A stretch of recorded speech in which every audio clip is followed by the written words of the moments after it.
A resilient life, the mindset of a day trader. Katy Ansley was the youngest of four, the youngest by 7 years. When she was born, her parents redecorated the baby room.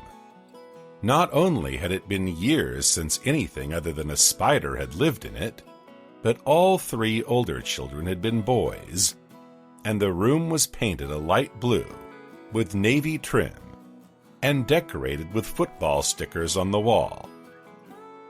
Once upon a time, the walls and trim had been in mint condition, but after 3 rambunctious boys, they were layered with scratches and grime.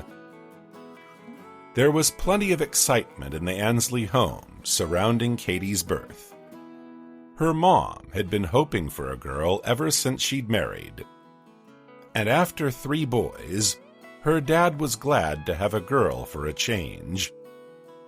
As for her brothers, Ethan, Caleb, and Matt, a girl was uncharted territory, unexplored waters, kind of like having an extraterrestrial crash land in their own basement. It was exciting. Growing up, Katy mostly got what she wanted when she wanted it. Her mother dressed her stylishly, and her father kept her supplied with all the latest technology. Her brothers helped her out with her homework and took her first to the playground, then to go ride bumper cars, then it was roller coasters. There wasn't an amusement for miles around that Katy hadn't tried out. Some people said she was spoiled, but they said it with a smile. Katy was funny and cute, always begging for attention, but always rewarding it with a laugh.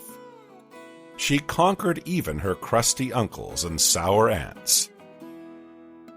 In school, Katy got C's, and she brought them home with an air of having climbed Mount Everest. Once, when her brother Caleb brought home a B+, he tried to excuse himself by comparing his grades to Katy's, but her dad said, "C's get degrees," and that became Katy's catchphrase. She was popular with all her classmates. Doing favors for Katy was a high privilege, whether it be carrying a note from her to her best friend, or loaning her a pencil, or giving her the tastiest bit of your lunch. But despite the fact that Katy seemingly had her life handed to her on a silver platter, no one was jealous of her. No one could be. She was generous, sympathetic, as rewarding as she was demanding. Katy played softball growing up. She was her team's catcher, not because she was particularly good as catcher, she was no better than the next girl, but because her personality was perfect for that central position. It was impossible not to feel like a hero when Katy exploded from her kneeling catcher's pose, clapping her hands and shouting your name after a good play in the backfield. Everyone played their best when she was on the field, and Katy's team made it to state finals year after year. Once, when she was 13, Katy did not get exactly what she wanted. Oddly enough, this was one time when she had actually worked hard for it. Katy had every intention of taking the star role in the school play. She knew she had competition in Nicole Hansen, who was innately a far better actress, so she prepped for the role, as she had never prepared for anything in her life. The word got out, and Nicole too worked hard. The whole school got wind of the duel, and except for a small minority of Nicole's best friends, everyone was rooting for Katy. She was actually chosen for the spot, but 5 days before the play, Katy fell off a bike and broke her arm, and there was no playing the part with one arm in a sling. Katy was devastated.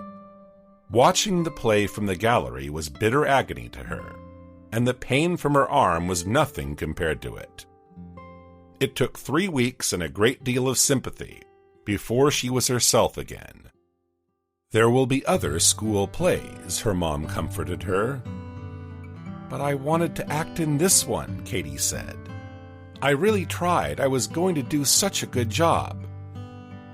I know, sweetie. I'm really sorry that you broke your arm. But since you have, you know it's impossible for you to act. I'll never try acting again, Katy said.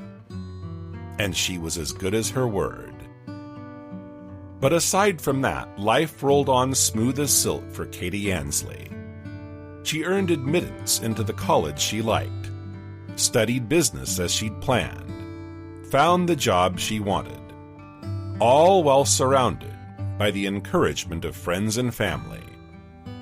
It seemed like there was a huge conspiracy in her favor.